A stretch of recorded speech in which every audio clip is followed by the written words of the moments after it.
Vale, vamos a desgranar esto, porque, a ver, normalmente cuando hablamos de avances tecnológicos, la narrativa pública siempre gira en torno a esta promesa idílica, ¿no? La idea de que la tecnología elimina las tareas pesadas para que los seres humanos podamos centrarnos en lo verdaderamente importante. Claro, la utopía de la automatización, sí. Exacto. Se supone que reducir todos estos obstáculos logísticos debería convertir cualquier iniciativa comunitaria o, bueno, cualquier proyecto de impacto social en un camino de rosas. Pero si miramos el panorama actual de la facilitación de grupos, de las cooperativas o los movimientos vecinales, está ocurriendo exactamente lo contrario. Totalmente al revés, sí, sí. Es una pasada lo que está pasando. Y para entender este fenómeno, hoy vamos a basarnos en un material muy particular. Tenemos sobre la mesa un ensayo y una bitácora del proyecto Caos y Cosmos. Para quien no lo conozca, es un espacio fascinante que se dedica a analizar bloqueos vitales y problemas de organización colaborativa. Pero ojo a esto, aplicando marcos de pensamiento de la mitología clásica. Que suena rarísimo al principio, pero, o sea, tiene todo el sentido del mundo cuando entras al detalle. Completamente. Entonces, nuestra misión en esta exploración de hoy es entender la paradoja central que plantea este ensayo. A ver, ¿por qué tener lo que parecen superpoderes tecnológicos y una aparente falta de fricción operativa está literalmente paralizando y quemando a quienes intentan sacar adelante proyectos colectivos? Es que es una paradoja brillante y a la vez tremendamente destructiva en el tejido social actual. Lo que argumenta el ensayo de Caos y Cosmos, con una lucidez tremenda, por cierto, es que no estamos ante un fallo del software. O sea, no es un problema exclusivo de nuestra época, para nada. Ya, no es culpa de la pantalla. Exacto, no es la pantalla. Esta crisis de agotamiento, esta falta de consenso que vemos en las asambleas, esta parálisis por sobrecarga, reflejan en realidad un problema antiquísimo. Es simplemente la reacción natural de la mente humana cuando se le otorga un poder repentino, desmesurado, pero, y aquí está la clave, sin contar con unas estructuras de cuidados previas y sólidas. Claro, el andamiaje humano. Eso es. El caos colaborativo moderno necesita, como proponen ellos, la aplicación de un marco de pensamiento ordenado, un cosmos, ¿sabes? Para encontrar una salida a todo este ruido. Pues mira, para aterrizar esto, el documento arranca diseccionando el relato de un profesional de la facilitación comunitaria. Y este perfil se encuentra atrapado en lo que denominan el vórtice de la omnipotencia tecnológica.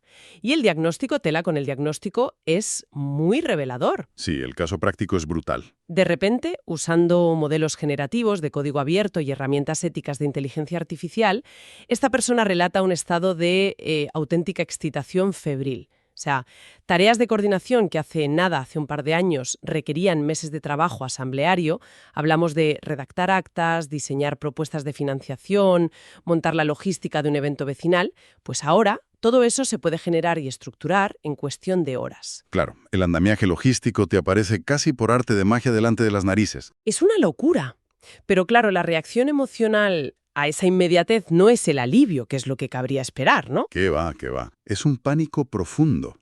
El ensayo lo describe como una epidemia silenciosa en los espacios colaborativos. Surge un síndrome gravísimo de miedo a quedarse atrás, el famoso FOMO, ¿verdad? Sí, el miedo a perderte algo. Claro. Al ver que nadie más en su entorno cooperativo está usando estas herramientas éticas de forma tan intensiva, esta persona siente una urgencia visceral de ser la vanguardia, de abrir, no sé, 20 frentes simultáneos simplemente porque la tecnología se lo permite. Y aquí el ensayo aporta un concepto que es la piedra angular, el colapso por sesgo de acción. El sesgo de acción. Qué gran concepto. Este sesgo cognitivo nos empuja a confundir el simple movimiento perpetuo con un progreso real.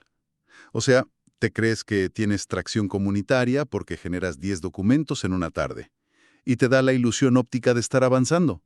Pero la realidad es que solo estás produciendo ruido. Ya, es peligrosísima esa ilusión óptica del movimiento. A mí me gusta pensarlo así, ¿eh? Es como si a un colectivo social que antes viajaba en bicicleta, acostumbrados a pedalear al unísono, a sudar juntos en cada cuesta, a detenerse en cada cruce para debatir por dónde ir, de repente, ¡pum!, le dieran un tren bala. Exacto, un tren bala. El salto de velocidad es espectacular, claro, pero hay un detalle aterrador en esto. Y es que el colectivo tiene que ir construyendo las vías del tren al mismo tiempo que acelera a 300 por hora. Madre mía, la metáfora es perfecta. Claro, el vértigo es inevitable y el paisaje, que en este caso sería el contexto humano y las relaciones de cuidado del grupo, pasa tan rápido que se vuelve borroso. Pierdes el foco. Es que esa metáfora captura exactamente el núcleo del problema. Porque, a ver, evidencia la desaparición de un elemento que siempre hemos considerado un fastidio, un obstáculo, pero que históricamente actuaba como un guardián vital, que es la fricción. La fricción. La bendita fricción. Esa es la palabra, la fricción natural. O sea, la lentitud estructural de una asamblea, el tener que debatir cada punto, las limitaciones de presupuesto, la falta de voluntarios, todo eso funcionaba como un filtro protector para la comunidad.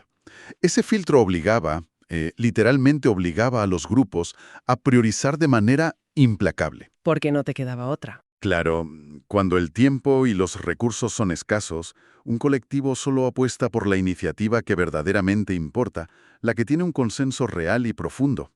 Al cargarnos esa fricción logística automatizando las cosas, la energía del grupo ya no se concentra. Se fragmenta en docenas de direcciones y acaba agotando los recursos emocionales de la gente. Vale, pero aquí quiero hacer un poco de abogada del diablo, porque creo que merece una reflexión más profunda. A ver, dime.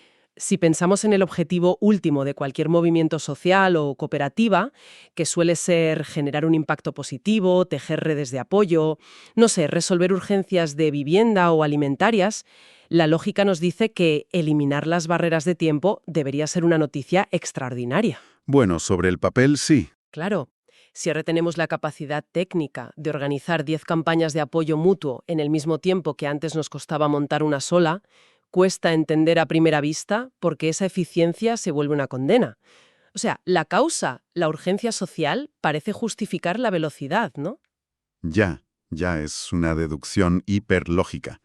Pero claro, es lógica desde el punto de vista de la productividad industrial de una fábrica. Y el impacto social, los cuidados, las comunidades, no funcionan como una cadena de montaje. Totalmente cierto.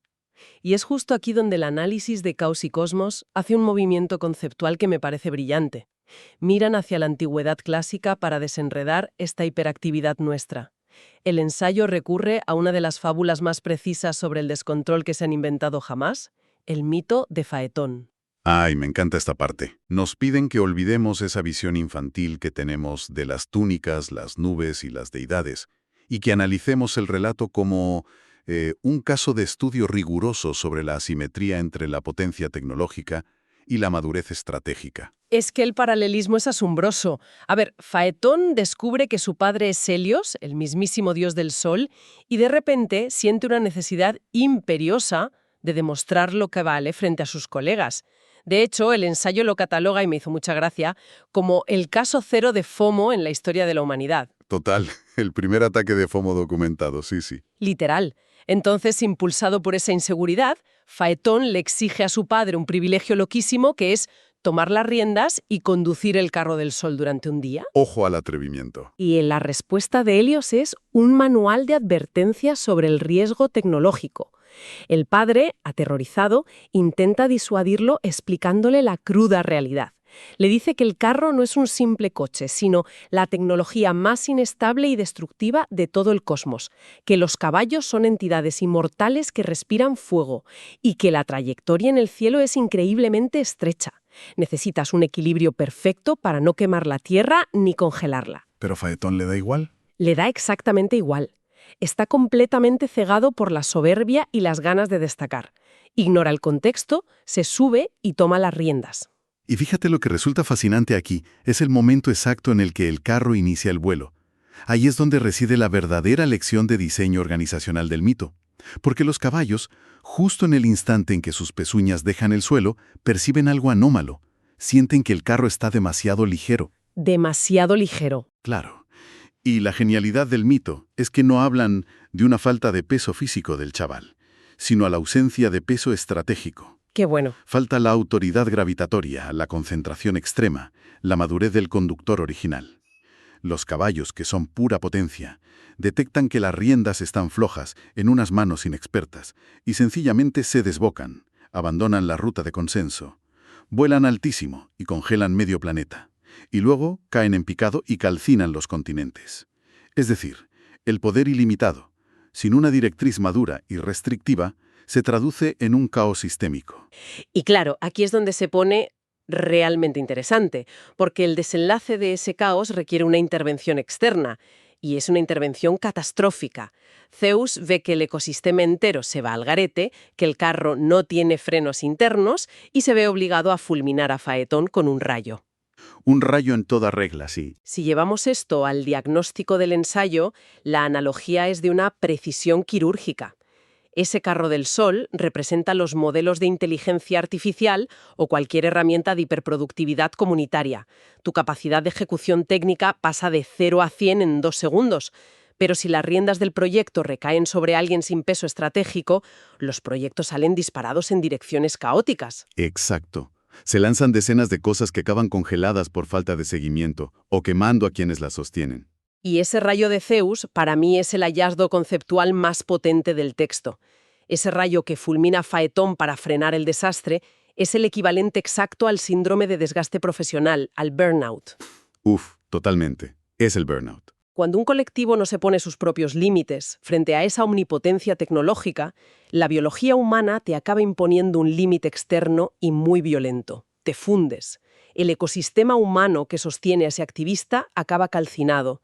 La asamblea no puede seguir el ritmo, se rompe la confianza y el grupo se fractura. Y es que además todo esto se agrava por otra trampa que comentan en el texto, que la identifican magistralmente, la falacia del pionero. Ah, sí. El ensayo usa una máxima brutal para desmontar esto, que dice, los pioneros se llevan las flechas, los colonos se quedan con la tierra. ¡Qué barbaridad de frase! Es buenísima. Encapsula esa creencia errónea que tenemos todos de que llegar el primero y abarcar muchísimo territorio es siempre una ventaja. El profesional de este caso de estudio admite que, al ver que los demás no usaban la tecnología, experimenta como una validación un poco retorcida. Como de superioridad, no. Claro, usa la inacción de sus compañeros para justificar su propia aceleración. Se convence de que está ganando una ventaja operativa para su causa social, cuando en realidad se está metiendo a ciegas en un territorio sin mapas, asumiendo riesgos loquísimos y echándose una mochila a la espalda que es insostenible. Y eso nos lleva al choque frontal. Es inevitable. Es el choque entre la velocidad del software y nuestra biología. Porque, a ver, estas herramientas de código abierto escalan de forma infinita tu capacidad de producción. Te multiplican las manos, por así decirlo. Pero, ¿y este es el límite infranqueable? No hay tecnología capaz de escalar el ancho de banda del córtex prefrontal humano. Imposible. Eso no escala. O sea, no puedes multiplicar artificialmente tu capacidad para mantener el contexto, o la empatía que necesitas para mediar en un conflicto en una asamblea, ni el tiempo para cuidar las relaciones. Es puramente una cuestión de carga cognitiva neta, ¿sabes? La ejecución inicial parece súper fácil. Le pides a un modelo que te estructure 10 iniciativas vecinales en una tarde y te lo hace. Parece que no cuesta esfuerzo. Pero, amigo, a partir de ese momento tienes que sostener la infraestructura humana de esas 10 iniciativas. Claro, el trabajo de verdad. Tienes que hablar con personas reales, escuchar problemas, resolver peleas, gestionar frustraciones. Activar 10 proyectos a la vez te genera una deuda técnica y emocional que es imposible de auditar. El mantenimiento relacional te acaba aplastando. Saturamos el ancho de banda biológico y literalmente soltamos las riendas del carro. Pero aquí vuelvo un poco a lo de antes. Cuando estás en el activismo, la urgencia de la realidad choca con esta biología. O sea, el entorno te exige respuestas rápidas, la inercia te empuja a acelerar. Claro que la inercia te empuja, pero el ensayo propone un cambio de paradigma radical sobre lo que significa realmente facilitar a un grupo. El verdadero poder de organización no crece sumando más y más tareas ejecutadas. Para que esto sea sostenible a nivel humano, necesitas un incremento exponencial en tu capacidad de restricción. Cuidar de una cooperativa es una maratón de relevos que dura años, no un sprint de 100 metros para demostrar lo rápido que eres. Me gusta mucho eso. No importa lo rápido que vayas hoy, si vas a reventar el motor y quemar a todo el equipo mañana. Y bueno, aquí es donde Caos Cosmos pasa un poco del diagnóstico al tratamiento. Transforman toda esta tragedia de Faetón en 3 directrices tácticas, lo que llaman el cosmos clásico, para que podamos recuperar las riendas. Vamos a las soluciones, ¿sí? La primera directriz, fíjate, es un choque cultural tremendo contra este discurso de la eficiencia pura. La llaman el protocolo de Helios o la imposición de fricción artificial. La premisa es muy clara. Si el software nos ha quitado la fricción para ejecutar mecánicamente, el colectivo tiene que imponerse una fricción deliberada a la hora de decidir. Fricción artificial. Me parece un concepto potentísimo. Es que si históricamente vuestra asamblea solo podía llevar 3 proyectos a la vez de forma sana, usar herramientas nuevas no significa que ahora podáis llevar 30. El límite siguen siendo 3. La ventaja es que ahora tienes más energía para darle a esos 3 proyectos una profundidad y un cuidado humano mucho mayor. Es un mecanismo para forzar una pausa neurológica, básicamente. El protocolo sugiere, por ejemplo, instaurar procesos donde sea obligatorio redactar una justificación reflexiva antes de arrancar nada nuevo. Parar a pensar. Exacto. Te obliga a explicar por escrito cómo ese nuevo esfuerzo aporta valor real. Y ojo, a identificar qué otras cosas vais a dejar de hacer para poder sostener esto nuevo.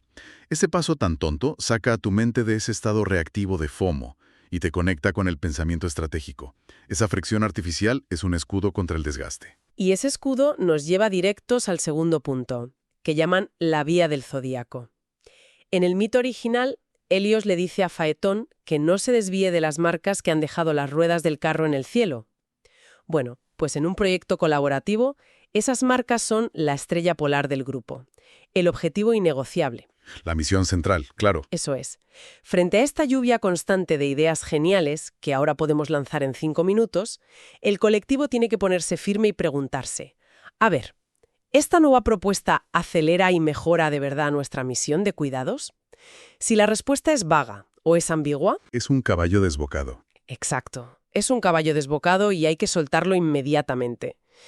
Existe esta idea en muchos entornos de que decir que no a una propuesta brillante es como un fracaso, ¿verdad? Uy, sí, como que estás limitando la innovación. Justo. Pero es todo lo contrario.